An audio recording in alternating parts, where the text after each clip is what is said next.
Sa isang nakaraang recording, nabanggit ko na nga na karamihan ng mga gamot natin, mga pa-agonist yan o antagonist, they act directly.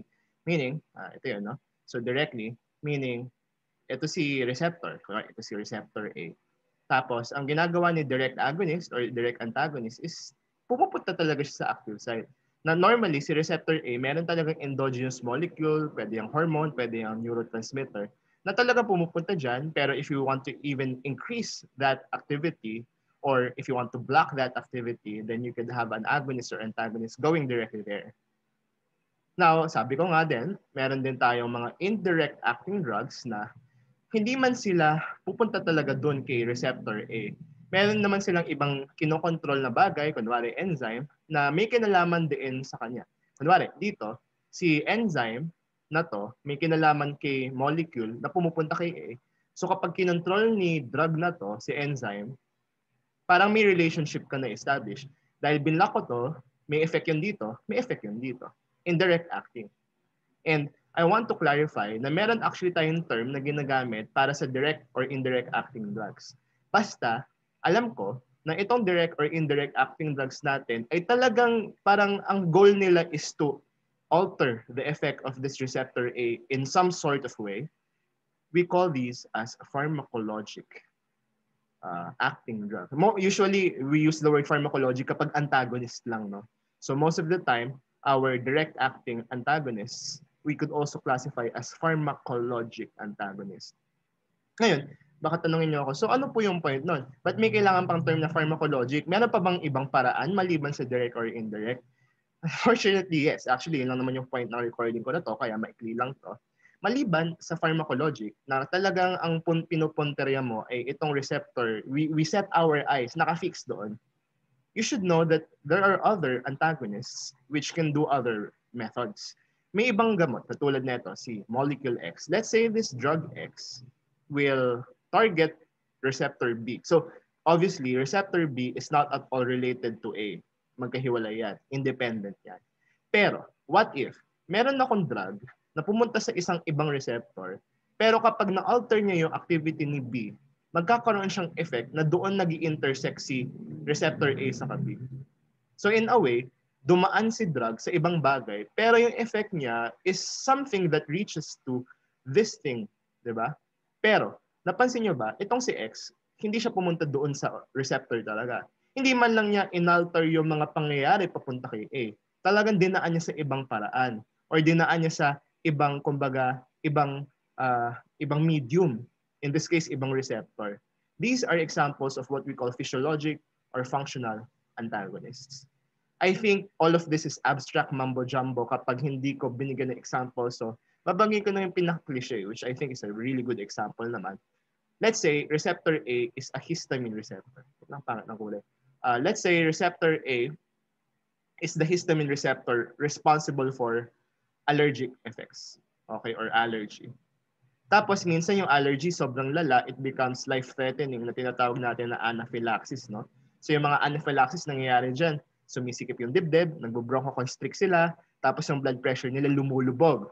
So basically, yung sabi ko nga, bumababa yung BP nila, tapos nag-bronchoconstrict siya. Yan ay salamat dahil minsan ang histamine sa katawan ng isang tao ay nagiging haywire. Parang may mga factors kasi na nagiging uncontrollable siya, umaabot siya sa ganito. Of course, ayaw naman natin yun kasi agaw buhay minsan yung mga ganitong kaso. Now, you would think, okay, so kung gusto kong gawa ng paraan to, edi magbigay tayo ng antagonist na magbablock histamine. Okay ba yun? Actually, yeah. Actually, yung kunwari, gusto mo, ito si histamine receptor. Ito yung may kinalaman sa allergy. Gusto mo siyang i-block. Yan ang mechanism ng karamihan ng ginagamit nating gamot sa allergy. Pharmacologic, kumbaga. Pero, do you know that the current drug of choice, I don't know kung nagbago siya recently, but most of the time, ang binabanggit na drug of choice or DOC para sa anaphylaxis is epinephrine. And you know what? Let's say epinephrine is our drug X here.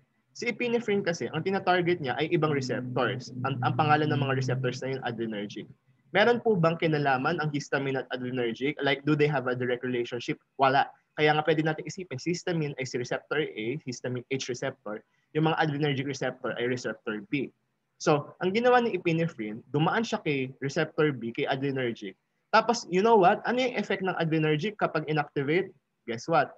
Yung BP tataas, tapos bronchodilation. Ano nangyari? Kinontra mo yung effects ng anaphylaxis. Dinaan mo ba kay histamine? Hindi. Dinaan mo sa ibang bagay. And therefore, I could say that epinephrine is a physiologic antagonist of excessive histamine. Minsan naman, okay, another very rare case, di ba ang assumption natin, lagi sa simula ng discussions ko, di ba? Ito si receptor, ito si drug, pag nag-bind yan, doon magkakaroon ng effect. But there are very rare cases, yung gamot pala natin, pwedeng mag-bind sa ibang molecule, wala nang receptor, walang protein-protein, walang receptor. I want my drug to form a chemical reaction with some other molecule, and then I will treat the pathology. Kaya nga, let's say, if this Z is that molecule that's responsible for some kind of pathology o sakit, at ang ginawa ni drug Y, wala na siyang dinaan, wala na siyang binindan na protein. Pupunta siya sa KZ at magkakaroon sila ng chemical reaction, they cancel out. You call Y a chemical antagonist. Case in point, antacids. So pag sinabi mong antacid, anti-acid, pang-kontra ng hyperacidity, di ba yung mga tinatawag na nangangasim yung sikmura, tama ba? So ang responsible kasi pag ganon is excessive hydrochloric acid. Eh di ba acid yan? Antacids are usually bases. Eh alam naman natin sa Gen Chem, di ba? Pag ang acid, hinalo mo sa base, magkakaroon ng neutralization. And so, we could say that antacids are chemical antagonists. Because ang HCl ba, receptor, is it a protein? No, it's a simple chemical compound. And the fact that they just cancel out each other means there's chemical antagonism. Another example, heparin, sa mga hindi pa familiar, is an anticoagulant, no? So anticoagulant, pinipigilan niyang mag-clot. Pero kapag yung heparin, unexpectedly, nasobrahan yung dose sa pasyente, it will cause bleeding. Ayaw naman natin yun. This could be potentially life-threatening. So heparin, an acidic compound, can be neutralized actually by the antidote protamine. So si protamine, pwede ko rin tawagin na chemical antagonist. Bakit? Wala kasi yung pinuntahan na protein si protamine, wala siyang pinuntahan na receptor, wala siyang pinuntahan enzyme, wala siyang pinuntahan target. As in, it went straight to the face of heparin and neutralized it. So yun ang ibig sabihin ng chemical antagonist. And again, let me repeat, most of the time, our drugs are direct acting. But I think dahil intro tayo ngayon, worth it naman na alamin natin na meron tinatawag ng indirect antagonist, physiologic antagonist, at chemical antagonist.